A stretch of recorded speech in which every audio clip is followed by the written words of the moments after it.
The 360 on Energy and Carbon, hosted by 360 Energy. Nicole Yazbek-Martin is Head of Taxonomy and Natural Capital at Australian Sustainable Finance Institute. Nicole is currently leading the development of the Australian Sustainable Finance Taxonomy, working closely with government and regulators to develop common definitions for sustainable economic activities and investments.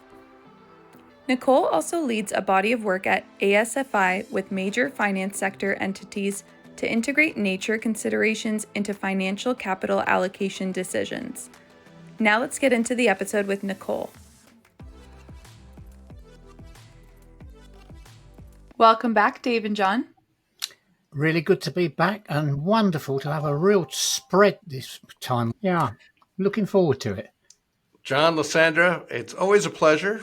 But now our guest from down under will be a really great learning for our listeners. So pay attention because there's lots to be learned from Australia. Today we're joined by Nicole Yazbek-Martin, Head of Taxonomy and Natural Capital at Australian Sustainable Finance Institute. Welcome, Nicole. Thank you. Thanks very much for having me. And just for our listeners, I'm going to do a round table of what time it is for everyone. So here at Windsor, Ontario, Canada, we're looking at 4 p.m. In the UK, we're 9 p.m. Here in Australia, we're bright and early in the morning at 8 a.m. And here in Toronto, Canada, I was going to do something funny, but no, at 4:08.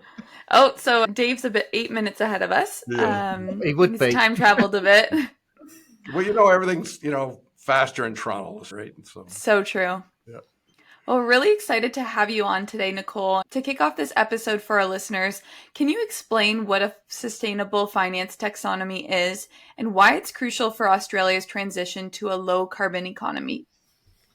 Thanks, Lysandra. I was very kindly invited to speak at the Sustainable Finance Forum in Ottawa late last year. And one of your MPs pointed out just how unfortunate the word taxonomy is. Despite the word, it has got significant utility because really what it is, it's the ultimate opportunity investment tool. A colleague and friend at CBI, Sean Kidney, likes to call it that shopping list for the future because really at its heart, what it is a classification framework that looks deep into the economy and identifies economic activities that can make a substantial contribution towards a net zero future that we're all looking to head to, or can enable and or is already aligned. So really what it does is it provides the smorgasbord of opportunity sets for investors, for real economy players to say, these are the things that I need to do that are really going to transform the economic activities that I do. I think to your second part of your question as to why it's so crucial to the transition, if as a financial institution, your only focus is on the emissions intensity of your portfolio, it's a very simple metric, but it's a very blunt metric because what it doesn't do is actually tell you what that transformation is needed in order to move activities that we know we still need across the economy that are operating across the economy, but they're operating in a high emitting environment. So if you're only looking at emissions intensity as a metric of success about whether you're moving towards net zero, you're really going to miss out on the opportunity within activities to decarbonize. And so what a taxonomy does is just makes those opportunities visible. Here are all the things that you can do in order to invest in order to get to your ultimate goal. Thank you. I'm so glad you started off with the bit about taxonomy, because there's part of me wants to say taxonomies are geeky things, and I know one of the things that's described of a taxonomy is a tool, but so many people, as you say, less informed people will immediately think tax, government, finance, it's got to be something bad. So I'm glad we've got that one out the way. It's going to be interesting, though, to see how it's used and everything. My question is about how does Australia's approach to a sustainable finance taxonomy differ from other recently established frameworks, because there's no really long established frameworks, are there, like the EU or Canada? Of course, the EU went first, and we all thank them for that. It was a lot of work, and it's really hard when you're the front runner and you're charting the path. It also allows you to find all the pitfalls and alert everybody else that goes behind as to what they don't need to do. So we like to pride ourselves on being early followers and to absolutely learn the lessons that have come before. So I think, firstly, a shout out to the EU, which really were when they were thinking about quite a holistic approach, taxonomy being one of the massive architecture that they've put in place. They really wanted to start to just get clarity for investors and for the economy in terms of what's the opportunity set. But they looked at it from the perspective of, this is what is green now. What they didn't, I think, really focus on is so much as the journey to get there. And this is the transition nut that we're all now starting to unpack. So us followers, and I would say us collectively, because I was, particularly ourselves, Canada, and our friends in our region, in the ASEAN region, we sort of got together to say, look, we need something more, because we really need to start to tackle this concept of transition. Really working and sharing a lot of learnings between us, Bob, Sven from the SFAC and Kathy Bard's work, and the work that you guys were starting to do in terms of the framework for what does transition actually look like. We were lucky to get the mandate to move ahead and really drew on that. And the key difference for us is that we're actually looking particularly not only at green economic activities, but what we need to invest in to move the economy towards that end state. And that's the thing about transition. It's not a static state. It's not a status quo. It's where you are today, but it's not something that we want to label and keep that label. We actually want to move as many things. It's the pit stop to the end point.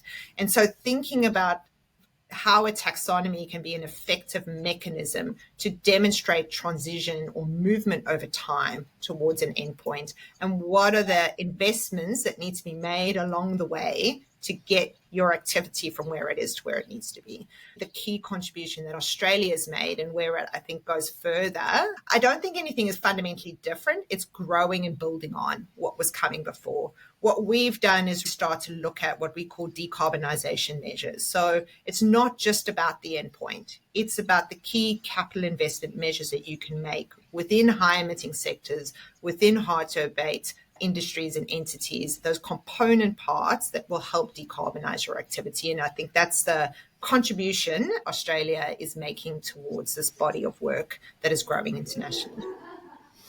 Did you think, because you're saying, I like your concept of early followers and then going on with these things, but you were saying things aren't fixed. Do you think it's possible that you develop something, then somebody's going to develop something after you, then the EU's going to come back, look at all what's been developed and change what's done? Do you think there's going to be a sort of, I was going to say circular, and I was thinking circular economy. No, it's not the terminology I want. It's going to be an upward spiral. Is that possible, you think? I hope so, really, because we are in uncharted territory, right? As humans in this point in time in history, there is going to be a transformation of our energy systems and a transformation of the things that we do and how we do them. We're all fumbling around a bit in the dark and learning as we go. The best hope that you can have is that we have that feedback loop and that we evolve. What I hope will not be the case is that it's a stop-start, it's change of direction, there's confusion. We want it to be an evolutionary process, not a revolutionary process, I guess you could say, because markets need stability, businesses need stability, and, stability and a forward-looking pathway that we are iterating and building on is so important for a just transition for communities and for the economy. I believe you have involvement of the government within the taxonomy, and that seems to make good sense. But is there a risk when you have government involvement that every 3 to 5 years there may be a change of government and the impacts that might have on what you're doing? The political ups and downs, particularly as economies and societies grapple with the challenge of the transition, is a risk across the world, right? And there are definitely different ways of doing that. Yeah. I think what markets are starting to really think about is how do we stay the course regardless of those ups and downs, Yeah. because you know what the endpoint needs to be. And so to your question around how we sort of inoculate the process a bit while ensuring that we still have the convening and authoritative power of government as part of the process, we thought really deeply about this, and that was kind of built into the design of what we're doing. And I think, I would say shout out to the Australian government, who saw the benefit of a private sector-led initiative with the support of government, but it remains independent. And so our decision-making body is independent. The whole initiative and the development is private sector-led. It will be voluntary in the first instance, but the support and convening authority of government has enabled it to elevate the status so that people are really taking notice and saying, oh, this is something that we should think about and start to think how we're going to adopt it. Thank you. Nicole, I'm so pleased that you're joining us. And just for our listeners, I was at that Sustainable Finance Conference. The reason why I'm so pleased to have Nicole here is it was conveyed at that conference that Australia is leading the charge worldwide. I mean, you conveyed where it started with the EU, and you've evolved and you're learning, and the stuff you're going to talk to us about today and you're telling us now. There's a lot to be learned by other countries, and I'm so grateful you are spending the time with it. So based on your experience with the task force on nature-related financial disclosures, how do you see the integration of nature-related risks alongside with climate risks in financial decision-making? Yeah. Look, I think the task force on nature-related financial disclosures is a welcome development, but it is going to be a complex and challenging task when we get down to the doing. I was very privileged to be working within government at the time where the Australian government was a core funder of the initial task force framework. And so I sat at the steering committee council on behalf of the Australian government where we supported the TNFD get started. And I think one of the reasons for Australia to really lean into this is as a mega diverse country that's quite isolated. We're an island, we're a country, and the other side of the world and the dependency that we have on our natural resources, it's just so acute that we really need to start to grapple with this. But I think in reality, now the framework is out and people are starting to think about how we integrate this.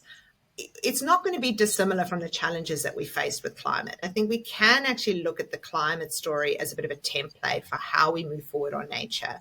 The main lesson that we can take away is the public good benefit that our environment provides to us. In climate, that's the air that we breathe. The fact that we don't cost the free inputs that it provides to us. We are going to have a very difficult time bringing nature onto the balance sheet and starting to recognize it and make the investments that we need to make in order to shift our business practices. What things like the TNFD and the TCFD do is they provide transparency, they provide information that helps with better decision making. But what they don't do is change the return on investment profile of shifting your business practices. I would caution people in terms of thinking that the TNFD is going to be the panacea or the silver bullet that's going to all of a sudden help us to invest and change our business practices. We need to think about what are the catalysts to moving companies to start to think about what transformation looks like in the nature space. And that will require incentives. Some of that will require regulation. The same process that we've been through in the climate space. It wasn't just we knew, climate change is a thing. Now all of a sudden everybody's going to shift from a fossil fuel-based economy to a green economy. We're still trying to get there and grapple. And, it's actually been an enormous effort. And now we're starting to see in small pockets of the economy that tipping point in favor of renewable systems from an economic point of view. I think we're quite far back in the nature space, but we probably don't have the same amount of time to get to where we are. So I would encourage, I think the willingness is there and the openness is there, and that fundamental recognition that we have on nature for the economic activities that we do. But we need something more to help people start to think outside the box. The next question is about the unique challenges in developing common definitions for sustainable economic activities, but particularly in the Australian context. one thing that I've learned in developing these frameworks and working with stakeholders is everybody is unique and everybody thinks they're special. So I would start with that. Australia is unique, but so is Canada, Japan, and Europe. So I think really flipping it a bit to say, yes, we are all unique. We actually need to be grounding our solutions to fit the problem and not trying to fit a square peg in a round hole. Because when I think there's a tendency, particularly with global markets, and this, we'll have this eye towards interoperability, but we've got to be very, very careful that that doesn't come at the expense of the nuance that is part of every single economic circumstance, right? So in Australia, and this is where I think our approach really lends itself to differentiation at the local level while still being harmonized at the top and at the end goal, is that everybody knows where we need to get to. There's common approaches to science-aligned scenarios. When you run the local domestic economic numbers, your solutions are going to look different.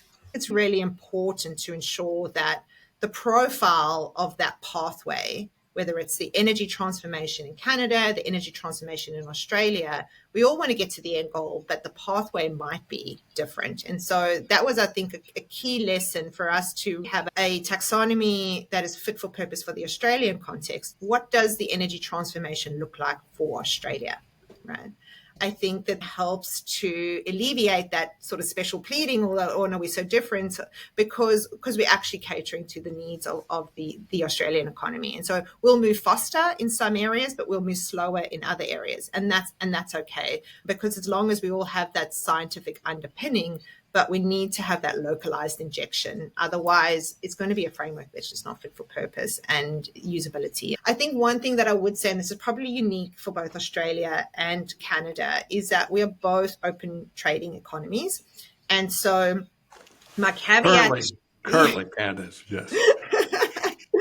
My caveat is that we can do a lot and we do need to differentiate ourselves internally, but we always need to have an eye to what the rest of the world is doing, because it's a bit of a tug, a back and a forth. And we're always looking at our customers. What do our customers want, right? Our customers are the rest of the world. So that one unique element, which is probably not so unique between ourselves, is that, yes, you do need to make it localized and fit for purpose in terms of that pathway. But we always do have to have an eye as to what the trade and market access expectations are of other jurisdictions. You talked about the success and how your business, or how it's worked. Well, it's really business, outside business driving this, and government support. So my question is, how is the Australian Sustainable Finance Institute working to ensure that taxonomy remains practical and implemented for businesses while meeting environmental objectives?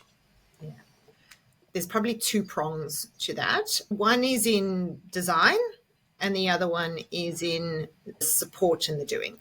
So, of course, our early follower status meant that we could really, at a design level, learn a lot of those quite simplistic lessons, but it'd be surprising how hard they are to implement.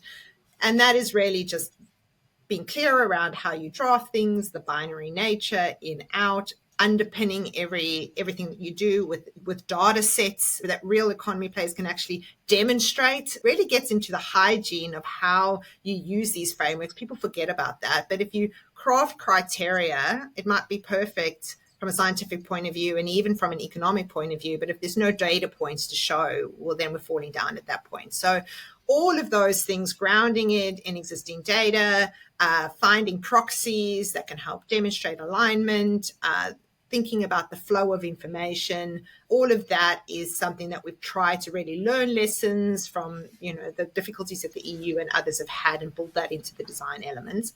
The other thing that we've done, as I mentioned earlier, is really put in forward markers. So we're not just talking about what you need to do today, but also where the direction of travel is going. So it gives that clarity. Of course, those forward markers will be refined at key points, but everybody knows where that direction of travel is going, and that provides that certainty.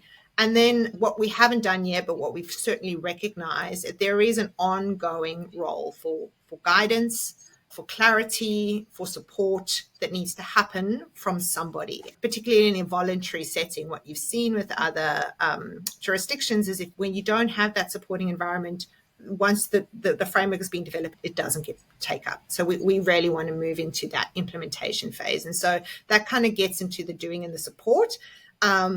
Is we have an implementation agenda that we're planning at the moment, which again, we will continue to work in collaboration with government, but it's really around the support structures that are needed from the finance sector, working together in partnership with real economy players to start to pilot this in the first instance and see what gremlins are falling out and what adjustments need to be made and how we can continue to evolve these things. So really building in that feedback loop. One other thing that I would just say, and this gets to my point on the return on investment profile, is that we do have a conducive environment in Australia at the moment. We have had the Clean Energy Finance Corporation in Australia, Australia's big green bank, which are making significant investments to de-risk the actual things that are happening. And so what you have is the framework, but then you also have the opportunity set, the actionable things that we can start to put transactions together that are taxonomy aligned. The return on investment is starting to look good, and you can get that deal flow going. So that point of taxonomies don't work in a vacuum. If you have all the information architecture at your fingertips, but you don't have that investment pool, and when it comes down to the actual investable opportunities, you're going to fall flat on that piece as well. A little supplementary on this one too, Nicole. Is it rudimentary that society is really pushing and supporting this, or is it businesses that understand the financial benefits that are driving this, or is it a combination of both? I'm kind of curious in Australia, because you are leading edge. For our listeners, you and I spoke a month ago about this, and based on what I heard and what I've read is that you're so much further ahead and businesses are more entrenched. I'm curious, like, what has manifested this whole thinking? Yeah, I mean, I think it's a combination of things. On the sustainable finance agenda, I would say that that's a little bit,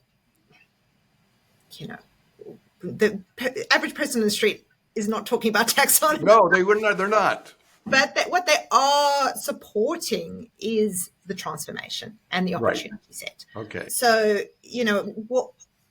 I think what you've had is early success from government through, and we have had our up and down. So please, it has not been a walk in the park from an Australian point of view. We are endowed with the sun and the wind and very favorable circumstances to transform our energy system, which is at the heart of it all, right?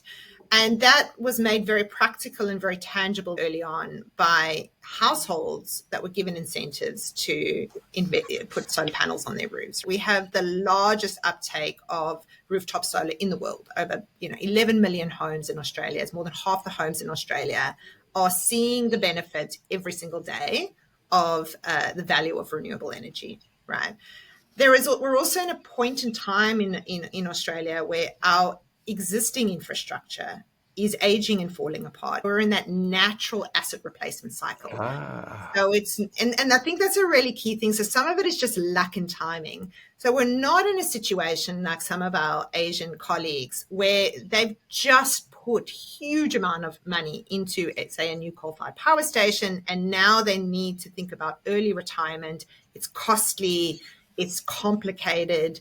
We're not in that position. I think the average life of our aging coal-fired power stations is 40 years, right? So it's like, this stuff needs to go. So the question is now, what do we replace it with? There has been a healthy contestation of ideas about the direction of what the new energy system needs to look like in Australia, but there's no question that we need a new energy system. The combination of those factors, I think, have led to the support and the opportunity that investors just want to see the opportunity. They've really got on board. But I think at a higher level, when you say kind of it has been driven, so supported broadly, the concepts of transition has been supported broadly by the Australian public, which is very helpful for our political class. From a financial perspective, we need access to capital from foreign flows. We have a huge exposure in our banking system to foreign capital investment in. Ironically, we have a massive pension system which puts a lot of their money out, but that two-way flow between ourselves and sophisticated markets, particularly in Europe, have left us very exposed to the changing winds. And so there is a massive openness and willingness from the financial services sector to be an attractive market for these favorable green capital flows. And then lastly, I would say at an industrial level, because we are so trade exposed, I think there is a desire to think about what our niche is in this net zero world and capitalize on those opportunities. And so that's the motivation from the real economy to be like, can we be front runners in this space? Interesting. I'm going to pick up on what you conveyed, because certainly banks and insurance play a significant role. So what role do you see banks and insurers playing in driving the adoption of sustainable finance practices in Australia? So I think shout out to the Australian financial services sector. They are our members, right? They established us as an organization because they had the strong desire to get going on this. They have been willing participants driving this agenda from its inception, for the reason that they want to capitalize on that opportunity. In Australia, we had very high uptake of green bond issuances starting around 2012. Certifications from CBI went through the roof. In Australia, there's been this active desire from financial institutions, particularly banks, to push the envelope and see what we can do. We've done some pioneering sustainability linked loans, large transactions with ports to see how we can utilize this favorable green capital pool to get ahead in terms of those opportunities. And so what we do see with the banks is not only have they been part of the development process, part of the initiation, part of the development process, they've also being the ones that have been putting up their hands to say we'll be early adopters. And I think that will come through in a number of ways. So all of our large banks are currently committed to the Net Zero Banking Alliance and remain committed. And so they're really looking at that pathway of how they are going to transition their portfolios to net zero lending. And they see that taxonomy as that opportunity pathway, that map that helps them to start to think about the ways in which they will lend into these spaces. I think they also see it as an excellent tool to engage with their large institutional clients, to work with them on the transition planning and their forward capital allocation needs. The taxonomy can be a helpful translation tool between those institutional clients and the banks in terms of what those CapEx needs are and how they can structure products to facilitate those needs. And then, of course, on the retail end, we just want to get into the green mortgage space. We want to lend things. I think the desire to offer green products and services to the public, who I think they see as very receptive to these types of products, especially if they come with a nice discount. I think there's huge opportunity there. So they will be strong early adopters. I think that's why they've been supporting the development of this taxonomy. Just a quick follow-up. Is the insurance industry involved, or are they encouraging their clients to actively participate to mitigate the insurance company's risk? Is that occurring in Australia as well? Absolutely. The Insurance Council of Australia, who sit on our advisory committee, are part of the process as well. Like Canada, the insurance industry really is at an inflection point because of the significant risk that is playing out and the need to mitigate that risk, but also to start to think about adaptation, resilience, and new activities. So they are very supportive of the process. I think they are looking, obviously, at the retail end, at green products and how they can use it. Obviously, on the investment side, are very committed to investments in long-term prosperity of the areas that they invest in. But I think where they are most supportive and excited and pushing hard is moving into adaptation and resilience and investable opportunities in this space. So they already have an eye to the next round of development in terms of adaptation and resilience, because they see that as a crucial part of being able to ensure that the system as a whole remains stable and we can actually capitalize on these opportunities. Very good. Thank you. Okay, for my question, I think you might have touched on this a little bit, but I would like to expand on it. How do you think the taxonomy might influence investment flows and capital allocation in the energy sector? With the energy sector, I don't want to hold the taxonomy up as being the panacea or the reason for everything. And it certainly is not. It's only coming into force now. With the energy transformation, it actually has been driven apace for quite some time already in Australia because of that need to replace what is an aging infrastructure in Australia, and some very early moves from the Australian government to incentivize the uptake of renewables. So we're currently sitting at tipping 50% of the grid. We are absolutely on target to hit 80% renewables in our energy grid. And that happened notwithstanding the taxonomy. I think now it is a very attractive investment. So that energy transformation is happening, which has been really fantastic. But I think where the taxonomy is coming into it is the energy transformation is a necessary starting point to put the economy on that pathway towards being able to produce the low carbon goods and services that we want to produce. And so now it's capitalizing on that energy transformation, which is happening apace. The taxonomy is now saying, okay, now that we are getting that renewable energy penetration, we're able to start to make some of those green investments in heavy industry, electrification. We can start to build on that and that will help transform the rest of the economy and the energy systems that surround that. So I almost see it as complementary to what is already a probably 3/4 way transformed energy system in Australia. Thank you for that. I'm wondering, for somebody who's had nothing to do with this, how could they get up to speed with understanding what sustainable taxonomies are? What do you have any recommendations for that? Who is the somebody? Because I think my husband still calls it a taxidermy, right? So, Oh, stuff that. but I would say for those that would benefit from its use. And it's a great question because, and again, I always compliment our European colleagues for the work that they've done going ahead. But you go onto that website and you're like, exactly. What the heck? Yeah. Oh my gosh, right? So part of the how do we do things better is just simplification of design in terms of our taxonomy. And so when it does go online in Q1, hopefully it'll have simple toggles. It'll be a simple format, right, and people can have a read. But I think this goes to a broader point that you're making is that, I think we do need to think about how we make these things accessible and usable.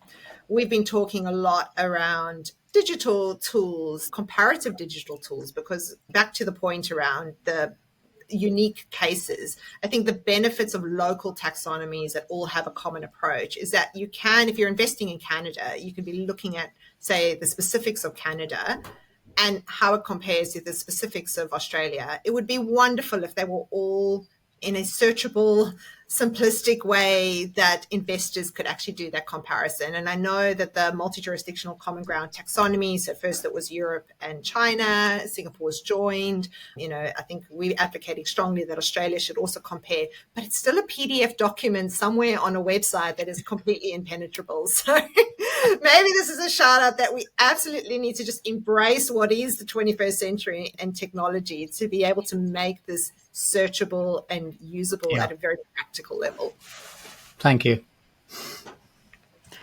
Well, it's been quite a great episode, Nicole, on Australia's sustainable finance taxonomy. To end off this episode, what is the biggest takeaway for our listeners? So I think for me, I would say to jurisdictions that are moving at different speeds, we know what we need to do. Right? It's not like climate change is going away. It's not like the impacts of climate change are going away. We need solutions and we need to work together to get there. And it's not going to be perfect, right? Perfection is absolutely the enemy of the good. I think to your point, John, it's going to be a learning and iterative process, but there is still a massive economic opportunity on the other side. I would just say to jurisdictions, look at the end goal and just get on with it and work through these issues, collaborate with, do what we're doing now, sharing and let's just do it right. Thanks for that, Nicole. Dave, what's your biggest takeaway? I think as Nicole's talking, I'm thinking of bankers and accountants that tend to be the most conservative people in the world when they make decisions. And yet climate change, we can see it every day. Having this framework, having this pathway, taxonomy, sustainable finance, I think it gives, at least with what Nicole's saying, in Australia, they've embraced it. There is a timing issue. There is a need for them to do things, but they've actually have the foresight and understanding that they need to do it going forward. And I fear that some jurisdictions / maybe even Canada may be stumbling because we have this abundance of oil and gas and we can't get on with it. I do understand and believe that this taxonomy, when done right, can move mountains. And so I'm looking forward to see how our country and others progress as we go forward. It needs to be done. Thanks for that, Dave. John, what's your biggest takeaway? Yeah, it's a combined one. I really liked your concept of early followers.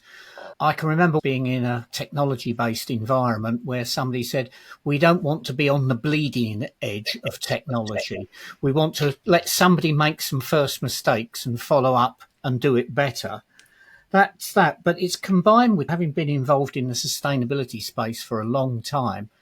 If 10 years ago you said we would be looking at Australia as a leader, that would have surprised people, because in some ways you've gone from villain to hero. People have got fixed views. They got to realise people can change and countries can change. And I think that's inspiring. Lysandra, how about you? What did you learn from this process? For me, honestly, the end piece when John was like, to the average listener or someone entering, and again, we always harp on this, but the importance of literacy and education in this space. And sometimes I find we do overcomplicate things. And I did like your point, Nicole, of we're all unique, but we're also not. So I do think it's about getting back to the basics and really just understanding at its core why this could be beneficial to moving to a low carbon future. All right. Thank you all for your time today. Thank you, everyone. Thank Thank you. you, It's been Nicole. great. Really appreciate it. Enjoyed it.